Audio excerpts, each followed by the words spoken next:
Et nous enchaînons à présent avec Enjeu Patrimoine. Nous allons tenter de comprendre ensemble comment aborder la classe d'actifs du capital investissement pour les particuliers. Pour en parler, nous avons le plaisir de recevoir sur le plateau de Smart Patrimoine Géraldine Métifeux. Tout d'abord, bonjour Géraldine Métifeux. Et bonjour Nicolas. Bienvenue sur le plateau de Smart Patrimoine. Vous êtes associée gérante mais aussi conseiller en gestion de patrimoine chez Alter Egal. Nous avons le plaisir d'accueillir également sur le plateau de Smart Patrimoine Alexis Dupont. Bonjour Alexis Dupont. Bonjour.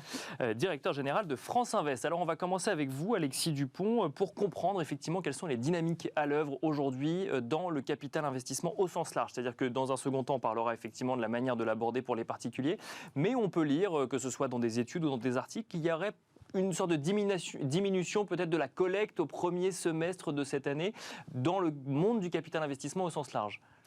Peut-être juste d'abord pour rappeler le contexte dans lequel tout ça intervient. On est dans un monde qui bouge très rapidement. On a la plus forte hausse de taux de l'histoire de la BCE qui vient de se produire. Donc évidemment, c'est un environnement mouvant où tout doit s'adapter. Le capital investissement, le non-coté, ne fait pas exception. Donc il y a des adaptations qui effectivement sont en cours.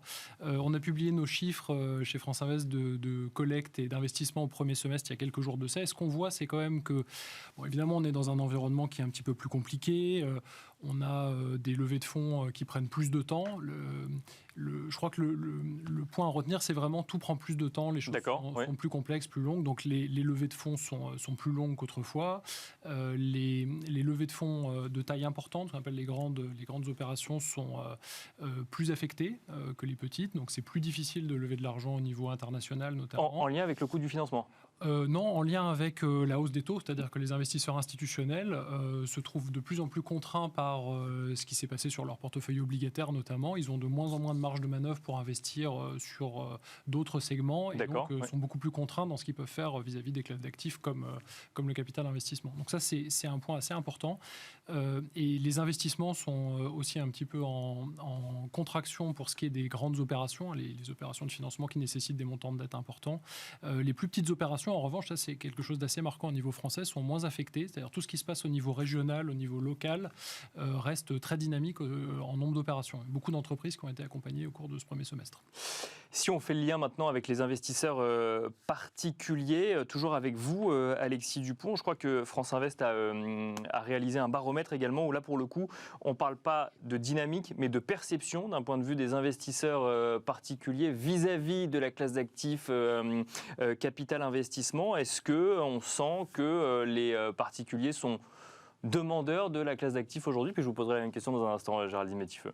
Peut-être déjà avant d'en venir aux perceptions, il y a quand même une dynamique. Ça, on le constate, nous, depuis quelques années. On va remonter jusqu'à 2019 à peu près au moment de la publication de la loi Pacte, mais ça s'est intensifié sur les dernières années. Il y a eu une vraie dynamique de collecte auprès des personnes physiques et des family office, parce qu'en fait, plus que de particuliers, pour le moment, on parle surtout de ce type de profil.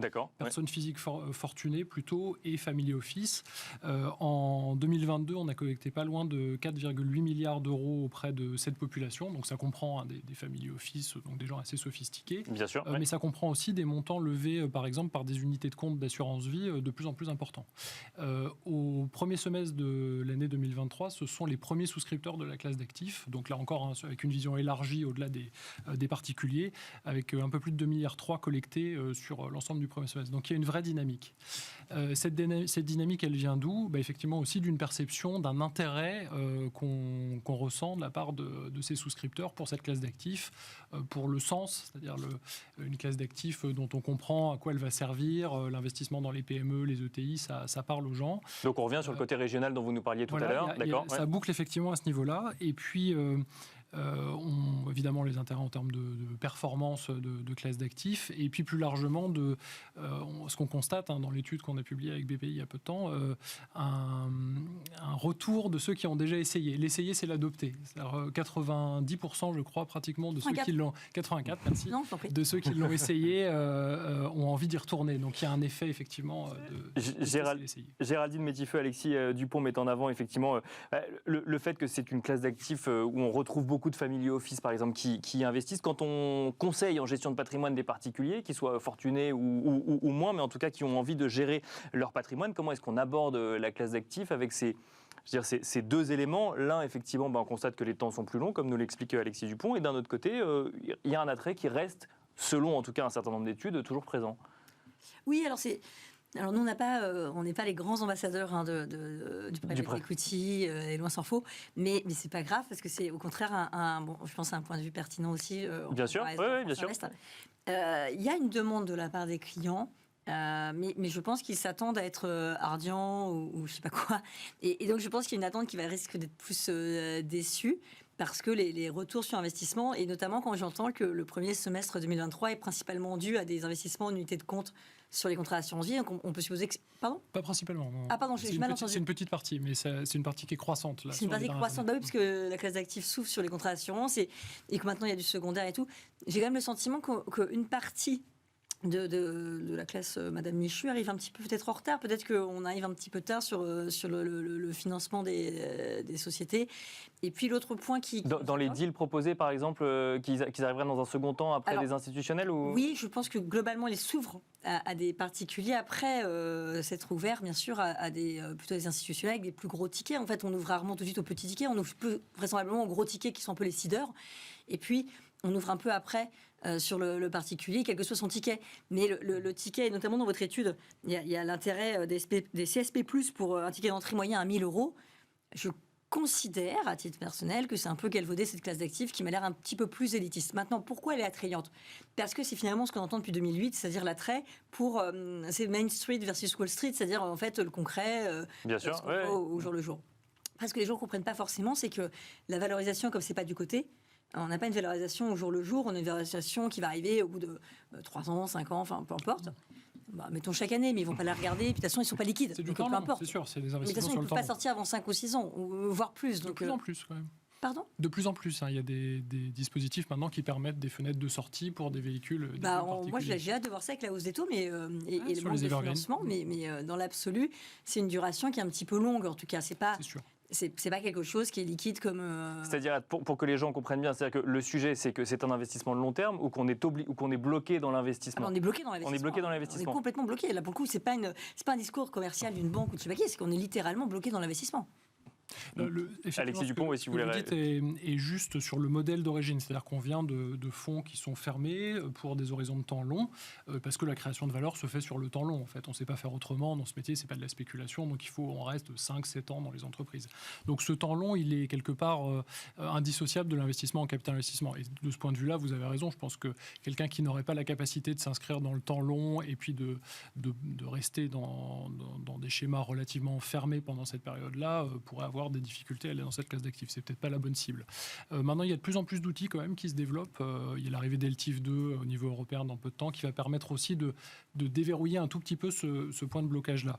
Pardon, mais pour le déverrouiller, on fait comment ? Il y a un petit peu plus d'actifs liquides dans les... Donc, il y aura un peu moins la rentabilité. Ah oui, c'est un arbitrage à trouver. Oui, mais ce que je veux dire, c'est qu'en fait, le vrai private equity, ce qu'on a vu à la télé, etc., ça marche pas. Pour le truc à 1 000 € et le truc liquide, ça marchera pas. Ce que vous dites, Géraldine Métifeux, c'est que globalement, quand on va en tant que particulier faire du capital investissement, on s'attend à faire comme les institutionnels, alors que finalement, c'est pas la même offre qu'on a quand on est particulier, c'est ça ? Peut-être pas toujours. Alors, peut-être pas toujours. Alexis Dupont, je pense que vous soulevez un point intéressant. Historiquement, en fait, le monde des particuliers dans le capital investissement et de l'institutionnel était complètement dissocié. C'était deux silos qui fonctionnaient à part avec leur circuit de collecte et leurs gestionnaires qui n'étaient pas les mêmes.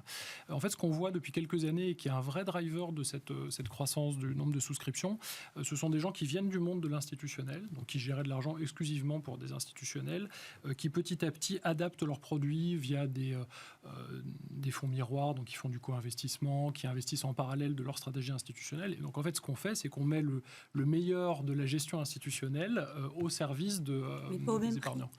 Ce sera forcément pas avec les mêmes rentabilités, sinon ce serait trop beau. Alors d'abord, il peut y avoir des frais qui sont différents puisque les frais de gestion ne sont pas les mêmes pour un institutionnel et un épargnant. Il y a des frais de distribution, donc ça c'est assez normal. Je pense qu'il y a des différences qui s'expliquent.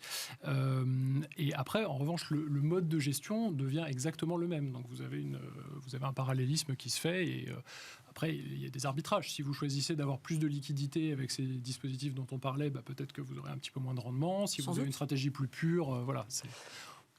Donc vous n'êtes pas une grande ambassadrice du capital investissement, Géraldine Métifeux, c'est ce qu'il faut comprendre dans une stratégie de diversification. Est-ce que quand même...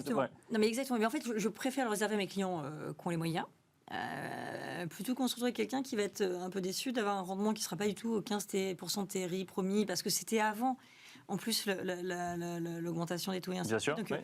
et puis, en donnant ces pourcentages-là de rendement, c'est comme si on n'avait jamais de défaut dans le private equity, qu'en fait, on n'avait que des gens qui gagnaient de l'argent, et par définition, forcément, il y a des gens qui en gagnent moins, il y a des boîtes qui marchent moins bien. On a vu des licornes, on a des licornes faire faillite ou être reprises à que dalle. Donc, enfin, il faut quand même dire les choses avec Bien sûr. Ouais.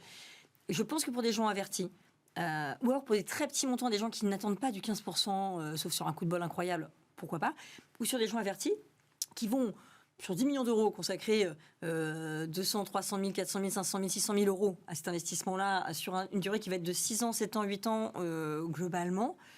Pourquoi pas?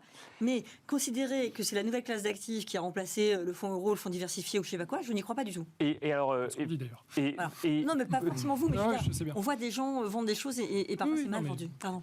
une question peut-être pour ceux qui nous écoutent et qui seraient intéressés par la classe d'actifs. Est-ce qu'on peut aussi avoir une stratégie de diversification au sein de la classe d'actifs? Parce qu'effectivement, il y a des niveaux de Par risque des fonds. différents, parfois aussi au sein même du capital investissement. Alors, Géraldine ou Alexis Je vous en Dupont, prie. comme vous. Par défaut, ça existe, mais c'est là où je vais retrouver la difficulté de. On va être sur cette classe d'actifs, mais diluée. Diluée parce qu'elle va être un peu plus liquide, diluée parce qu'il y aura forcément un peu plus de frais. Et donc, on ne sera pas sur la classe d'actifs pure. Néanmoins, on sera diversifié. Donc, on va diversifier son risque, mais on va aussi diversifier son rendement, probablement. Donc, c'est juste ce point-là auquel je m'attache. Bien sûr. Mais ouais. peut-être que 2024-2025 seront des meilleures années, peut-être que 2022-2023 pour les gens qui vont investir, parce que justement, là, on aura un regard plus dur sur les boîtes sur lesquelles on va investir, et donc peut-être un peu plus de réussite pour ceux qui investiront dès à présent. Mais alors, Alexis on l'a Dupont, constaté ouais. historiquement, les millésimes pour les institutionnels, mais ça pourrait s'appliquer aux épargnants particuliers aussi, les millésimes de fonds de sortie de périodes un petit peu plus compliquées, généralement se comportent très très bien, parce que les entreprises qu'on accompagne ont les moyens, mieux que leurs concurrents, et donc s'en sortent généralement dans de meilleures conditions que leurs pairs. Donc ça, c'est déjà un élément à avoir en tête. Le deuxième, c'est qu'effectivement, c'est pas une classe d'actifs sans risque, c'est pas forcément pour tout le monde, mais il y a de la place pour en avoir un petit peu plus dans le portefeuille des Français. Aujourd'hui, c'est quasiment zéro. On sait tout ce que cette classe d'actifs peut apporter à l'économie, au financement des entreprises en général. Donc on pense qu'il y a un équilibre à trouver et qu'il faut qu'on arrive à le trouver parce que les épargnants sont demandeurs et on a des choses à leur apporter. Eh bien, on finira là-dessus. Merci beaucoup, Alexis Dupont, directeur général de France Invest. Merci Géraldine Métifeux, associée gérante et conseil en gestion de patrimoine chez Alter Egal, de vous être prêté à l'exercice. Merci à vous de nous avoir suivis. On se retrouve tout de suite dans l'œil du CGP.